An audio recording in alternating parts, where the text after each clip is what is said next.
Well, thank you all for coming here. And again, thanks to our partners at Texas A&M for hosting us. And thanks to Steelcase, people from Steelcase who are co-sponsoring this dinner. But really, mostly thanks to all of you from the universities that are attending here. This is really, really important to us, very excited. And for me personally, this is like a dream for me coming true. Let me kind of explain that a little bit, but ever since from a young age, I've been really, really interested in learning and in education and teaching and research. It's been a passion of mine. And I went to undergraduate to Duke University, and I went there because I just loved engineering. Well, I didn't really know what engineering was when I first went there, but I went there because I loved science and math. And then I majored in engineering and physics, and I loved both of those. And then I also learned about computer programming.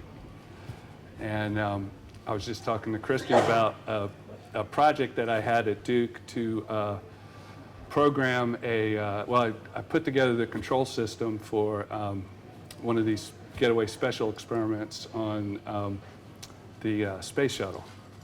And that was really exciting. That was my introduction to computer programming. And then I went to, so from there, I knew I wanted to go into academics. And I wanted to go and study further and get my PhD. And I went to UC San Diego. And was trying to figure out whether to major in physics or engineering. And so I went into electrical engineering, applied physics, and actually studied physics and engineering and computer programming there and optics was the main thing I was studying at San Diego. And had a great time there. And then when I graduated from San Diego, I thought, okay, I want to become a professor, and I just am going to go to a university, become a professor, and do that for the rest of my life. Because it's just because I love the research and the teaching aspects and the learning, the whole. I was just curious, and I love learning about things. And so went to UNC Charlotte, and I got tenure there, and did the whole thing with the teaching and building the program. Got up to about 15 people working at the department at UNC Charlotte. And then, though, there were some things I didn't like about the universities, the politics, and yeah, there's a little bit of that there. And the way that how funding was decided for research projects. So at the time, they had these SBIR programs, and I felt like, oh, I could supplement what I was doing at the university by starting a company.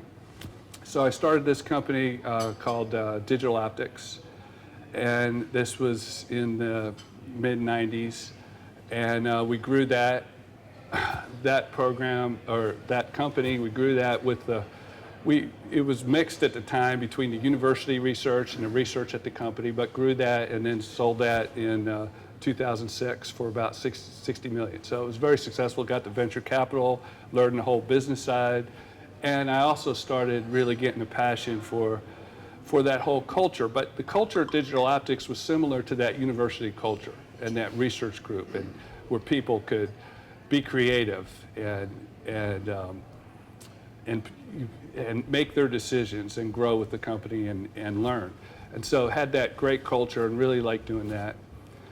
And then, so then after we sold that, I said, okay, well, I can retire for a little while and spend a little time with my wife and my kids. And one thing that, if any of you guys want to do that, retire and spend time with your wife and family, one thing that would be a good idea I probably should have done is check with your wife and your kids first. Because my wife eventually was like, you need to go get out of the house and do something. But part of what she saw was that that wasn't fulfilling to me. And so I spent a lot of time at that point thinking about, what do I really want to do? What have I really enjoyed doing? at Digital Optics, at the university, at UNC Charlotte, what was it that I really liked? And I thought about that, and one of the things that I liked was the first time I taught a class, a graduate class in optics, and we had about 8 students in that class, and I think 5 or 6 of them became graduate students, and one of them is here tonight, Jim Morris. He's right here, Jim. And Jim became one of my first graduate students and got his master's degree with me at UNC Charlotte and his PhD.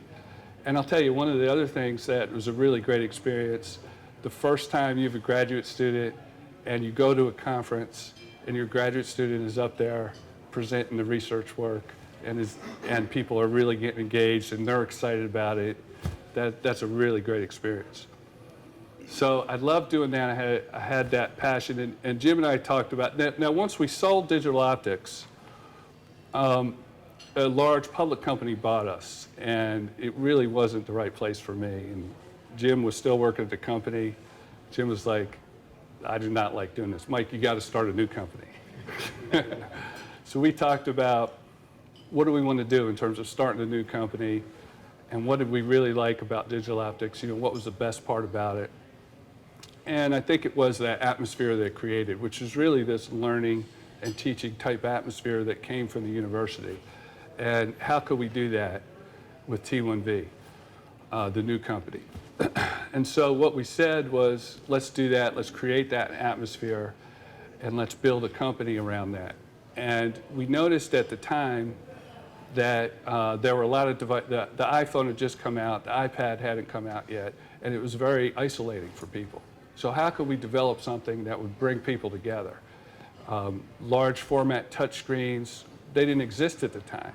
But what if you had those and people, they'd be in public places where, like at universities, where people could come together and work on them, and companies, and there was nobody in that space. And then you could take your personal devices and share data from that on those large format touchscreens. Okay, we thought that would be a great company to build a company around, or a great product to build a company around. So then we started working on that technology, and that grew. And we actually started it by saying, okay, we've got to get the input from people, because we have to learn from people how to do this. We don't have everything how to do this ourselves. So we actually started by opening a restaurant up. We opened the restaurant and we put the screens, touch screens in the tables in the restaurant. And then we learned and did betas at the restaurant so we could get that information from the customers coming into the restaurant.